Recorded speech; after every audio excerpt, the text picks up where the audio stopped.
అందరి కోసం రాజకీయం ఒకప్పటి మాట, అధికారం కోసం ఆధిపత్యం కోసమే పాలిటిక్స్ ఇప్పటి మాట. ఏం చేసైనా అధికారాన్ని నిలబెట్టుకోవడమే పరమావధిగా మారిన ఈనాటి పొలిటికల్ వాస్తవానికి అద్దం పట్టే సంఘటనలు గత 3 ఏళ్లుగా ఎన్నో ఉదంతాలు కనిపిస్తున్నాయి. తాజాగా అహ్మద్ పటేల్ విజయం దగ్గర నుంచి మొదలు పెడితే గత ఏడాది ఉత్తరాఖండ్ ఎపిసోడ్ వరకు అన్ని చోట్ల ఈ పవర్ పాలిటిక్సే దర్శనమిస్తాయి.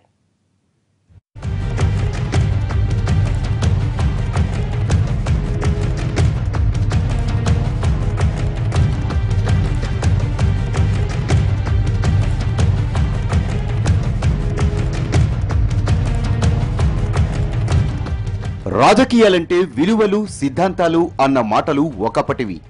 ఈ రోజుల్లో అధికారమే పరమావధి, విజయమే కీలక లక్ష్యం. ఒక రాష్ట్రంలో అధికారమైనా, ఒక్క ఎంపీ సీటైనా ఇక్కడ పైచేయి సాధించడమే ముఖ్యం. ఎలా గెలిచామన్నది కాదు, గెలిచామా లేదా అన్నదే ఇక్కడ ఇప్పుడు ముఖ్యం. పవర్ కోసం పక్కా పాలిటిక్స్ ను అమలు చేస్తారు. ప్రతిపక్షంలో ఉన్నప్పుడు అధికారంలోనికి రావడానికి పావులు కదుపుతారు. తీరా అధికార పీఠమెక్కాక రాజకీయ ఆధిపత్యం కోసం పవర్ పాలిటిక్స్ ప్లే చేస్తారు. ఈ క్రమంలో కొన్నిసార్లు సక్సెస్ అయిన సందర్భాలున్నాయి, కొన్నిసార్లు చావు దెబ్బలు తిన్నవి ఉన్నాయి. దానికి తాజా ఉదాహరణే రాజ్యసభ ఎన్నికల్లో బీజేపీకి ఎదురైన పరాభవం.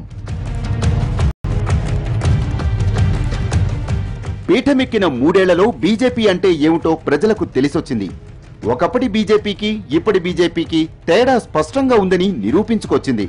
మోడీ, అమిత్ షా ఇద్దరికీ సొంత రాష్ట్రంలో ప్రతిపక్షాన్ని దెబ్బతీసేందుకు చేసిన ప్రయత్నాలన్నీ బూడిదలో పోసిన పన్నీరైపోయాయి. ఎలాగైనా అహ్మద్ పటేల్ ను ఓడించాలని కంకణం కట్టుకున్న అమిత్ షా ఆ ప్రయత్నంలో లెక్కలేనన్ని పావులు కదిపినా అహ్మద్ పటేల్ విజయాన్ని మాత్రం ఆపలేకపోయారు. ఈ మొత్తం ఎపిసోడ్ లో బీజేపీ రాజకీయాలు మరొక్కసారి రుజువయ్యాయి. వాస్తవానికి గుజరాత్ లో 3వ ఎంపీని నిలబెట్టే బలం బలగం లేకపోయినా నిలబెట్టడం బీజేపీ అతి విశ్వాసం అయితే, ఆపై ప్రత్యర్థి పార్టీ సభ్యుడైన అహ్మద్ పటేల్ ను ఓడించేందుకు అడ్డమైన దారులని తొక్కి చివరకు అపఖ్యాతిని మూటగట్టుకున్నారు.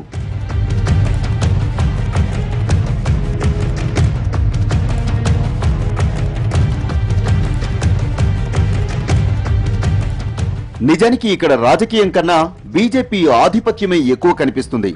మరో 5 నెలల్లో ఎన్నికల ముంగిటకు వెళ్లబోతున్న రాష్ట్రంలో అధికార పార్టీ ప్రతిపక్షంలో చిచ్చు పెట్టడం నిజంగా వింతే కావచ్చు.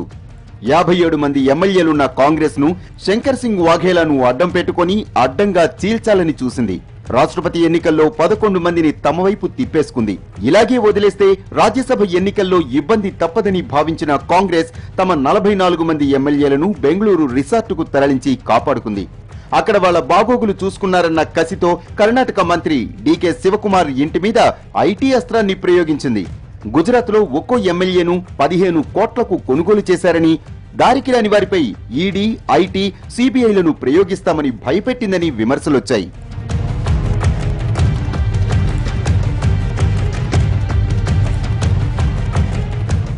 నలభై 44 మంది ఎమ్మెల్యేలున్న కాంగ్రెస్ ఎన్సీపీ, జేడీయూ, జీడీపీ నేతల మద్దతు కోరింది. ఆ ప్రయత్నాలు కూడా ఎన్డీఏ నేతలు దెబ్బకొట్టారు. లాస్ట్ మినిట్ లో ఎన్సీపీ సహా జేడీయూ, జీడీపీ నేతలు కాంగ్రెస్ కు హ్యాండ్ ఇచ్చారు. దీంతో దాదాపుగా అహ్మద్ పటేల్ ఎన్నిక కష్టమే అనిపించినా ఆయన విజయాన్ని మాత్రం ఆపలేకపోయారు.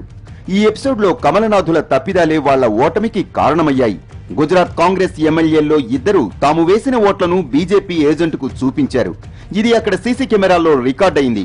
ఆ విషయాన్ని కాంగ్రెస్ లేవనెత్తడంతో ఈసీ ఆ 2 ఓట్లను రద్దు చేసింది. దీంతో 45గా ఉన్న మ్యాజిక్ ఫిగర్ 44కు తగ్గి అహ్మద్ పటేల్ విజయం ఖరారైపోయింది. నిజానికి ఈ మొత్తం ఎపిసోడ్ లో అహ్మద్ పటేల్ విజయం కన్నా బీజేపీకి జరిగిన శృంగభంగమే ఎక్కువగా హైలైట్ అయింది. ఒక్క ఎంపీ సీటు కోసం అధికార ఎన్డీఏ పాలకులు ఇంత దిగజారాల్సిన అవసరం లేదన్న విమర్శలు వినిపిస్తున్నాయి.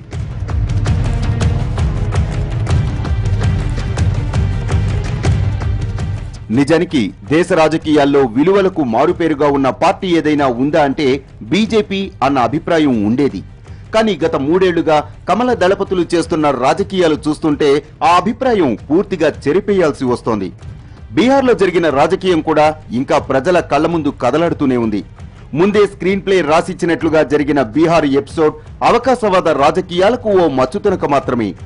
అవినీతి మీద యుద్ధం అంటూ మహాకూటమిని బద్దలు కొట్టుకుని సీఎం నితీష్ తన పదవికి రాజీనామా చేయడంతో మొదలైన ఆపరేషన్ జస్ట్ 24 గంటల్లో మళ్లీ నితీష్ కుమార్ ఆరోసారి సీఎంగా ప్రమాణ స్వీకారం చేయడంతో కంప్లీట్ అయింది. ఈ ఎపిసోడ్ లో బీజేపీ నయా రాజకీయ విశ్వరూపం కూడా ఆవిష్కృతమైంది.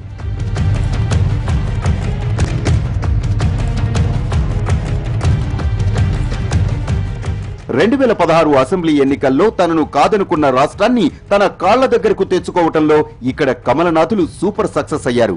భవిష్యత్తులో బీజేపీకి గట్టి పోటీ ఇస్తుందనుకున్న బీహార్ ను కాస్త తన దారిలోకి తెచ్చేశారు. అసలేం జరిగిందో అర్థం చేసుకునేలోగానే సీన్ మొత్తం మారిపోయింది. క్యాలెండర్లో తేదీ మారేలోగా బీహార్ అధికార పీఠం మీద జేడీయూతో పాటు ఆర్జేడీకి బదులుగా బీజేపీ కూర్చుంది.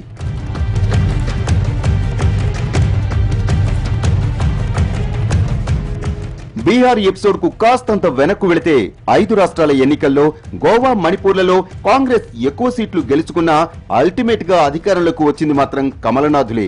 మ్యాజిక్ ఫిగర్ 21 ఉన్న గోవాలో 17 సీట్లు గెలిచిన కాంగ్రెస్ కే ప్రభుత్వం ఏర్పాటు చేసే అవకాశం ఉంది. కానీ కాంగ్రెస్ కథ మొదలు పెట్టేలోగా బీజేపీ గేమ్ పూర్తి చేసేసింది. గోవాయే కాదు, మణిపూర్లోనూ ఇదే రాజకీయ రణనీతిని ప్రదర్శించింది బీజేపీ. 60 మంది సభ్యులున్న మణిపూర్లో 28 సీట్లు దక్కించుకున్న కాంగ్రెస్ మరో 4 సభ్యుల మద్దతు తీసుకుని గవర్నర్ దగ్గరకు వెళ్లేలోగానే 11 మంది సభ్యులను తన వైపు తిప్పుకొని బీజేపీ ప్రభుత్వాన్ని ఏర్పాటు చేసేసింది. ఈ 2 రాష్ట్రాల్లో అధికారమే పరమావధిగా మోడీ షా ద్వయం అనుసరించిన రాజనీతి చూస్తుంటే బీజేపీ ఒకప్పటి రాజకీయ నీతిని వదిలిపెట్టి అధికారమే లక్ష్యంగా రణనీతిని ఫాలో అవుతున్న విషయం అర్థమవుతోంది.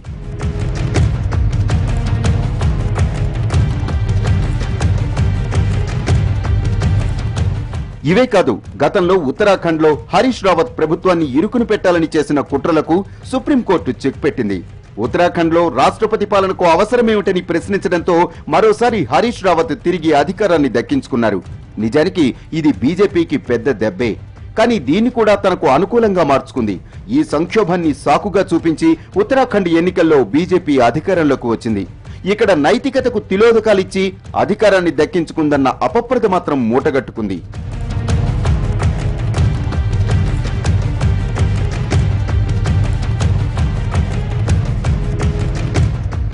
ఒక్క ఉత్తరాఖండ్ లోనే కాదు, అరుణాచల్ ప్రదేశ్ లో కూడా ఇదే పంథాను అనుసరించింది. నవం టుకి సర్కారులో పొరపొచ్చాలను బేస్ చేసుకుని రాజకీయ సంక్షోభం సృష్టించింది. కానీ నవం టుకి గట్టిగా పోరాడడంతో కమలదళం వెనక్కు తగ్గాల్సి వచ్చింది. ఇక తమిళనాడు విషయానికి వస్తే జయలలిత మరణం తర్వాత నెలకొన్న రాజకీయ సంక్షోభాన్ని తనకు అనుకూలంగా మార్చుకోవాలని బీజేపీ చెయ్యని ప్రయత్నమే కనిపించదు.